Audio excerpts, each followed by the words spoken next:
All right, so today we had a customer reach out to us and asked if we could service a air conditioner that is not working properly on his boat.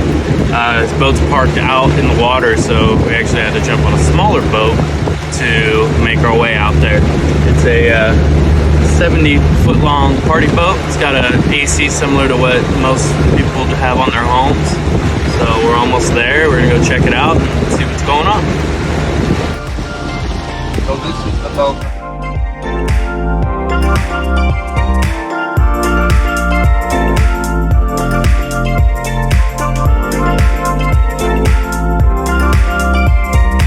we made it. This is it. This is the top deck here.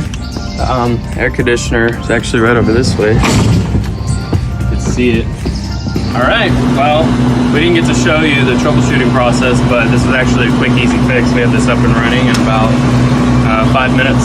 So it's actually still running. This unit's a 2002 Train heat pump, but it's a little bit older, but it's working strong, it's working away. So just keep it running, keep this boat nice and cool in the summer, and it'll be good to go.